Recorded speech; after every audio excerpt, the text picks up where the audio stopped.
Profeta. If you don't know it, it's the best coffee within range. Okay, so thank you again, and those were great and inspiring talks. And again, you'll get a lot more detail from posters and such, as well as some of the projects we didn't have time to sample. But I wanted to grab a little of the plenary agenda to talk about one of the things that a number of us are focused on developing in the context of what was the latest area in CENS, which we've grown to call participatory sensing. And this is in very close collaboration with a lot of people around the room, and particularly my colleagues Jeff Burke and Mark Hansen and Nithya Ramanathan and Katie Shilton and whoever else I'm forgetting and not seeing in the audience, but those were visible to me. And Faisal, and you'll see posters and such in this larger area of participatory sensing. And I wanted to take this time to talk about something I hadn't spoken about yet at a CENS research review, is a particular focus on what is known as mHealth. So mHealth isn't a term of art that we developed, it's a term that's used really in the international community. And as with participatory sensing more generally, this is an area that is very much enabled by those proliferation of smartphones that have emerged pretty incredibly in terms of their wide-scale use as well as their increasing capabilities over the last 5 years or so. And in this context, really leveraging the fact that these phones are so proximate to the individual, very pervasive, that they're programmable, that they're personally mine, I choose to carry it around with me, and that they therefore offer data and interaction in real time, real place, real context, and such. And so we use the term participatory mHealth, referring to the use of these devices to enhance health and wellness by really extending health interventions and research and data capture beyond the context of traditional clinical care. So data was captured around clinical practice and around individuals' health, largely when they were in and came into contact with clinical settings. Electronic health records, electronic medical records, largely have to do with your interaction with the healthcare system. You're visiting a doctor's office, you're getting a laboratory test, you're in a hospital, you're getting a surgical procedure. In this case, we have devices that are on us those other 168 hours of the week and other minutes of the day. But importantly, as you're listening and you're having those skeptical voices and such, very valid, it doesn't mean that you're doing this all 365 days of the year.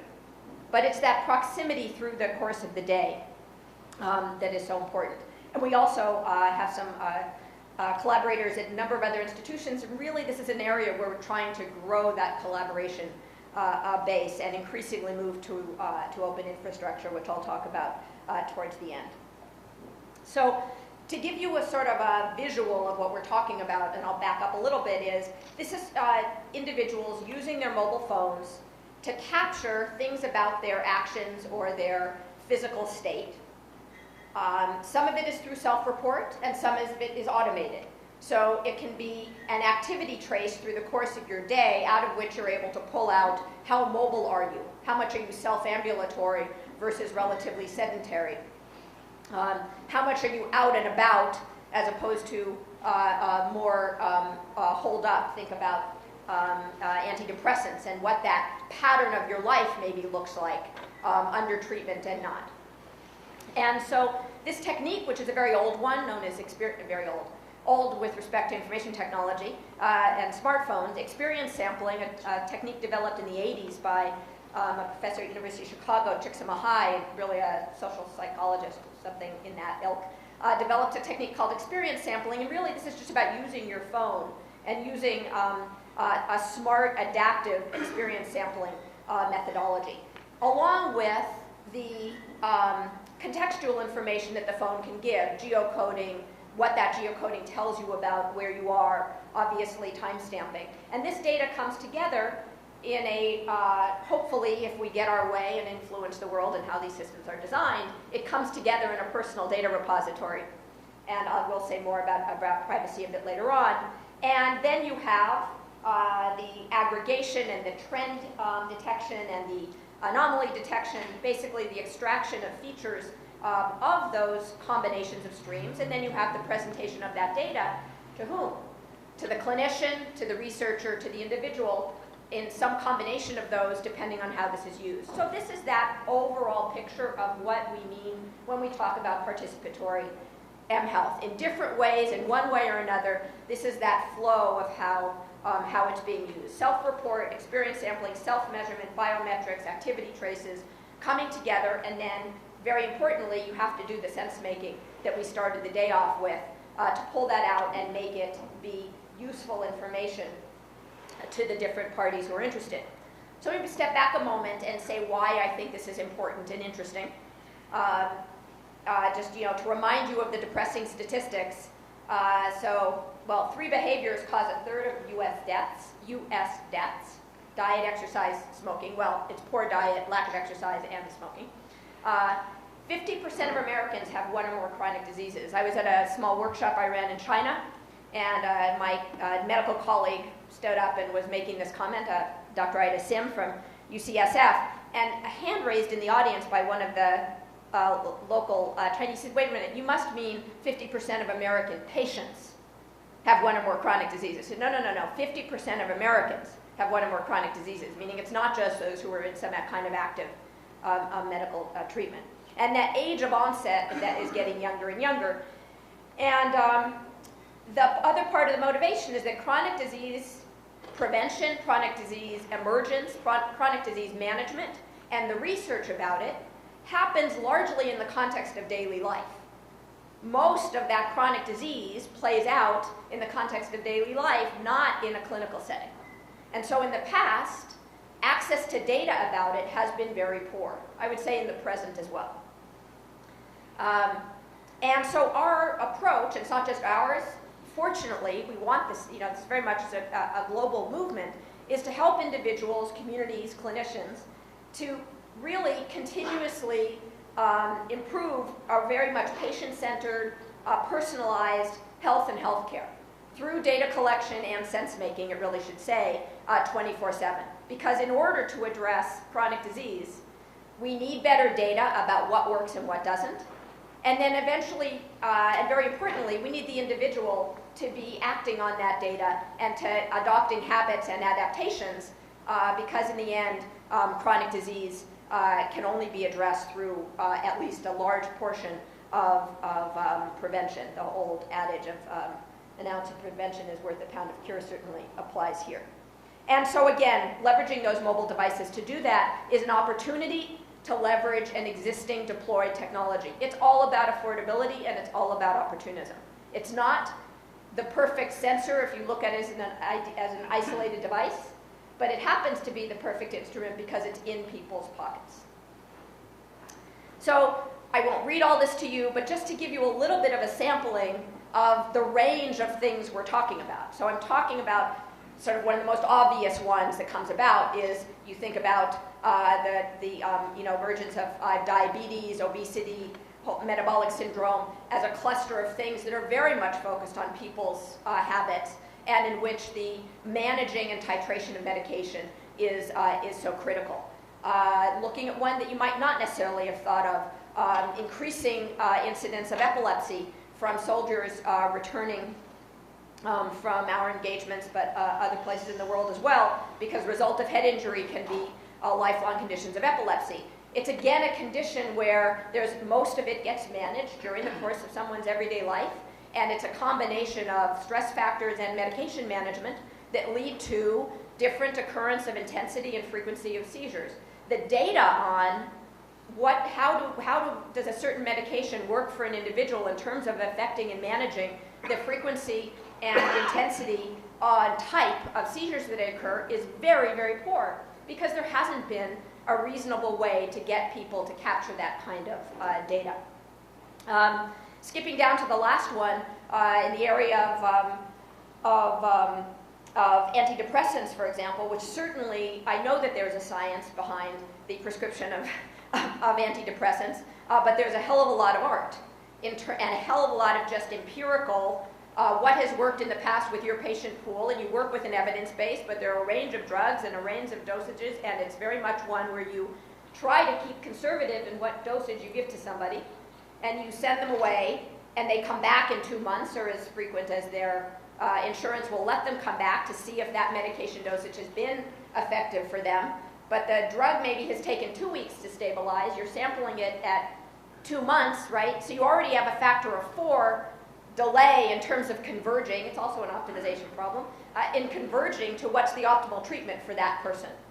And when, in today's practice, they come back into the office and maybe they fill out a form about how are they feeling relative to how they felt 2 months ago on their previous dosage, right? So the idea is if people can, in those first 2 weeks and in a sampled way after, self-report and have some automated measure of how they're doing in response to dosing, you now have an affordable way in which healthcare can be delivered and in which individuals can participate in that healthcare.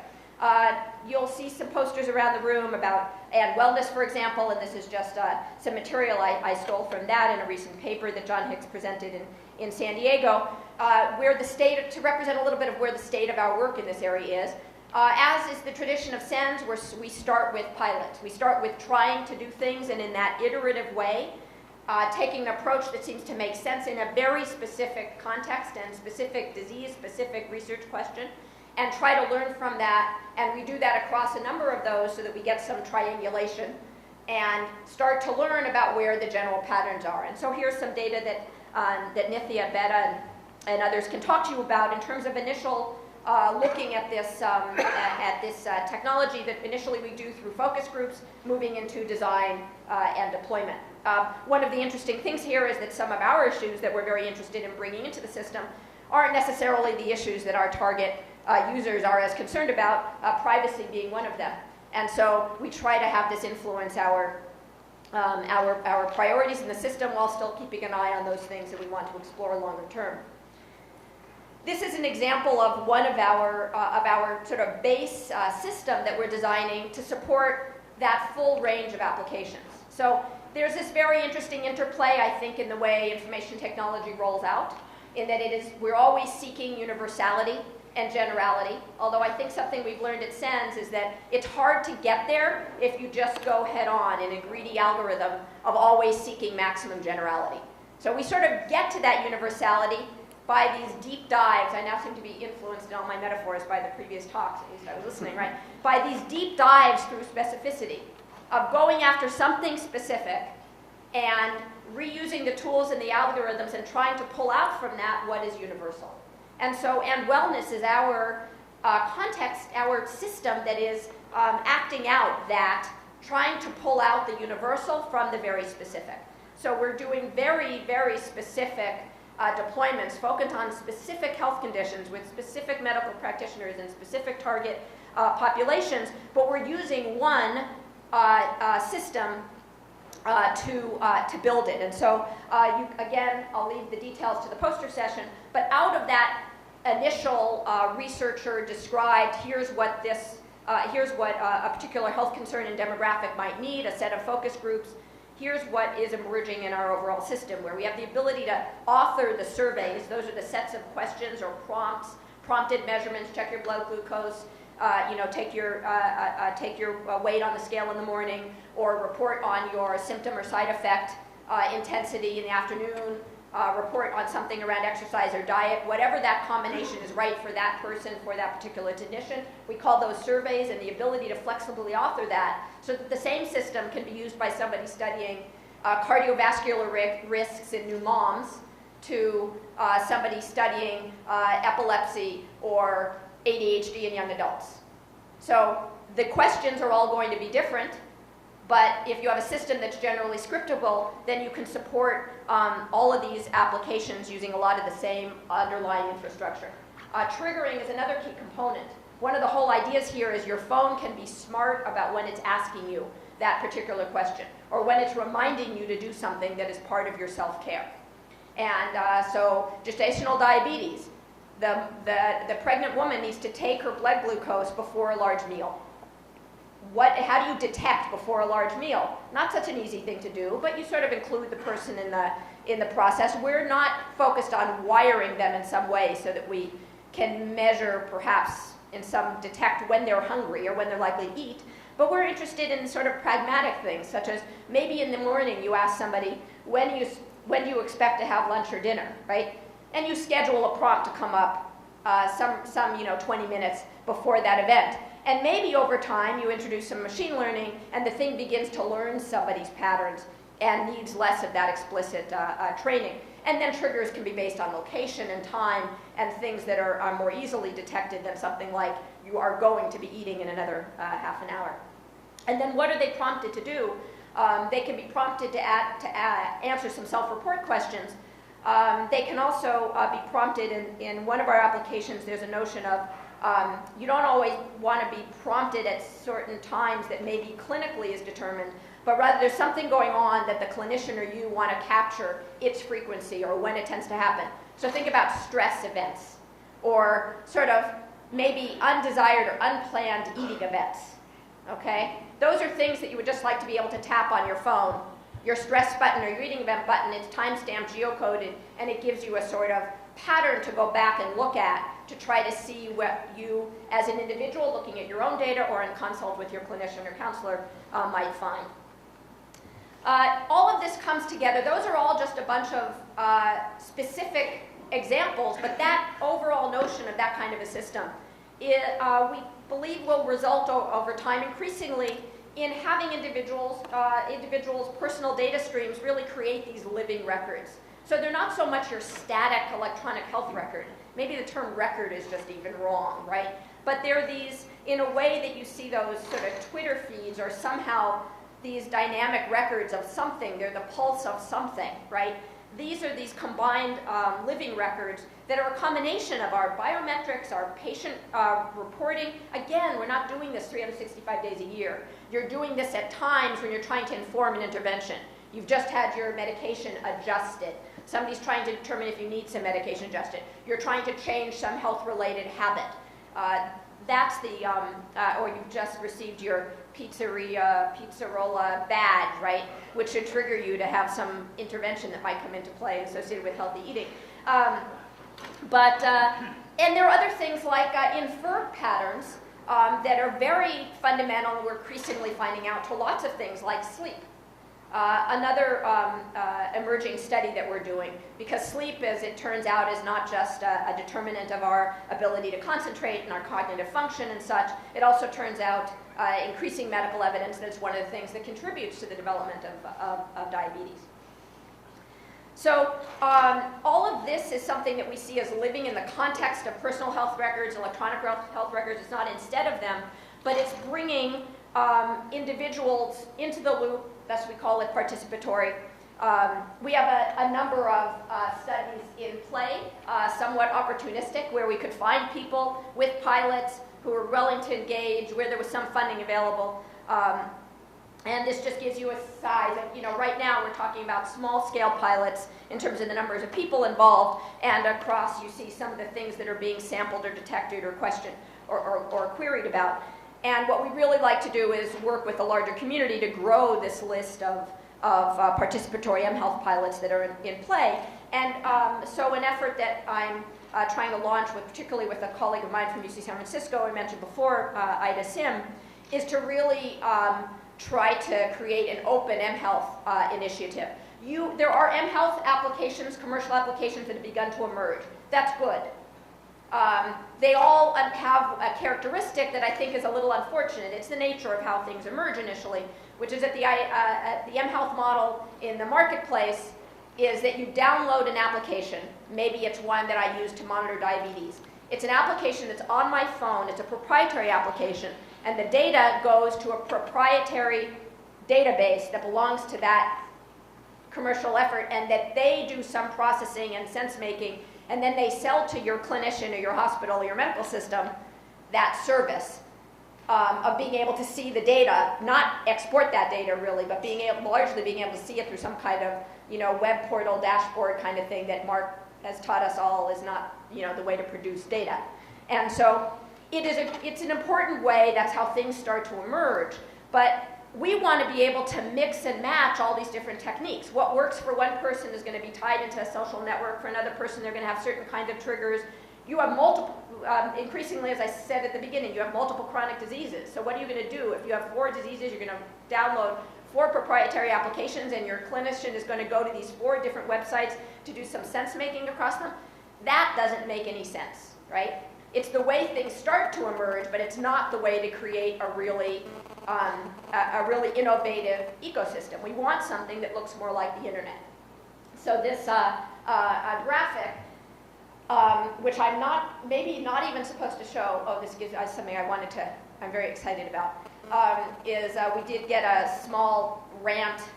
It's not called a rant, it's called a policy forum piece in Science Magazine, which will come out November 5th on calling for this open mHealth, for which we have this beautiful graphic made up. And the idea here is that right now things are emerging in this siloed way, and we need something that looks more like the internet, where the plumbing and the infrastructure is shared. That's why I remarked, I was so, in terms of you guys talking about that the branding happens at the edges. Commercialization has to happen. If people don't come out with products in the commercial marketplace, most people aren't going to get the benefits of the service. So it's not about being anti-commercialization, it's about moving commercialization to the edges, so we have shared plumbing and infrastructure, so you get that network effect, and you get the clinicians being able to mix and match and actually get data and know what works. Because one of the things that happens when you go too quickly to make something proprietary is it takes it out of the ability of researchers to be able to do that mixing and matching and do the research and create the evidence base so that we can inform evidence-based practice and have this roll out. What are the other opportunities that comes with observation as they want to, but to be able to consider that data private? This is very private data, and sometimes referred to it as being sort of as private as your thoughts.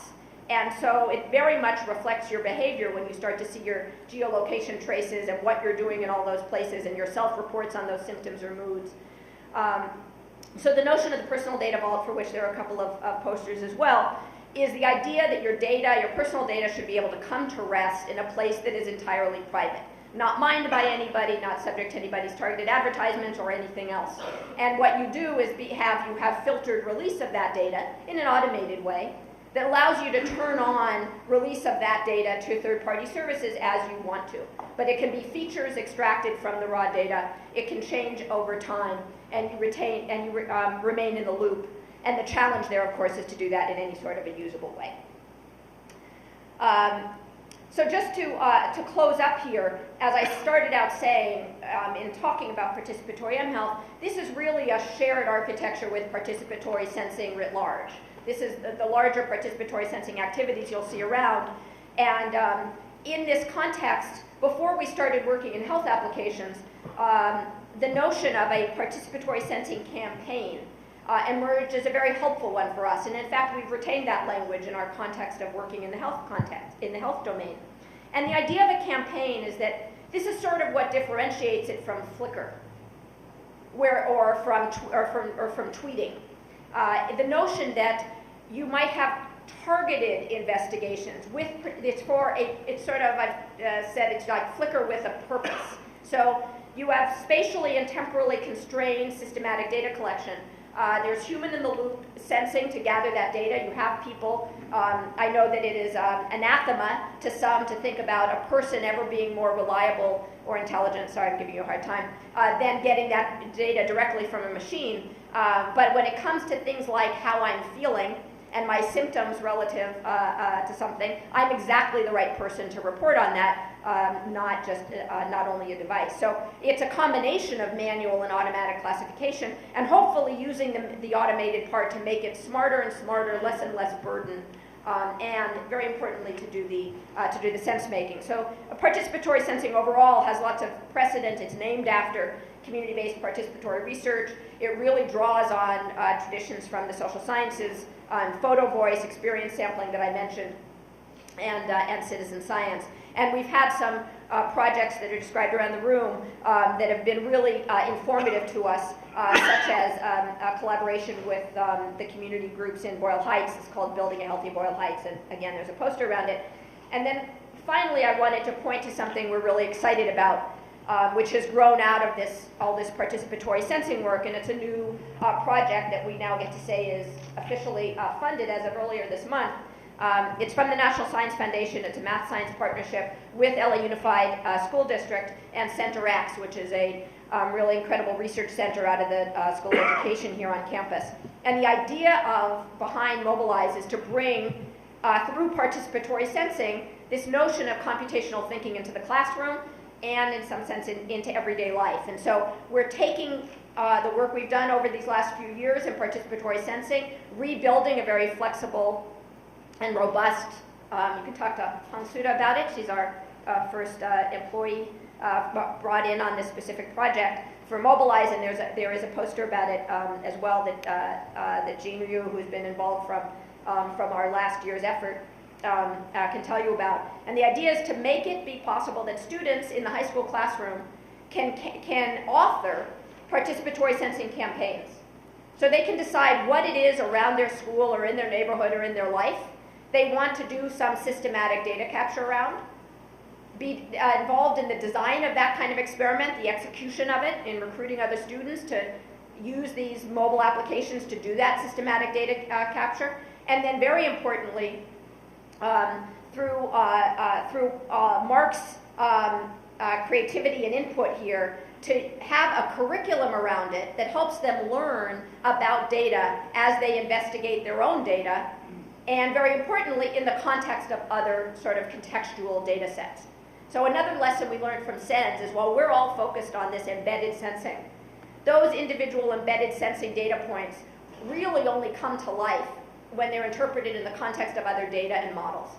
And so in Mobilize, we'll be bringing to the students the ability to author these data campaigns, but through engaging curriculum to let them learn then about data practices, about statistics, about spatial data analysis, and to do this in the context that really pays attention to a lot of training and engagement of the teachers, who are, of course, the essential medium through which any of this learning will happen. So this really has nothing to do with Open mHealth, but I couldn't, having chosen what I was going to talk about a while ago, I couldn't stand up here without telling you about this exciting new project. So finally, just to close off, this is a tagline I've been using for a while now, but it still holds very much in the context of our participatory sensing work, that we're really excited about this particular sensor exactly because it's there, not because it's perfect. And it's motivated us to do some creative things that very much involves human in the loop and has brought us to some really interesting and challenging topics of privacy and bias, and as well as very much technical topics around doing that sense making with which we started off the day. And it's been a tremendous, really, outcome, and I think a testament to science and technology centers and the notion of this scale of effort that this whole sort of school of thought and kind of effort has grew out of CENS and has flourished in that context.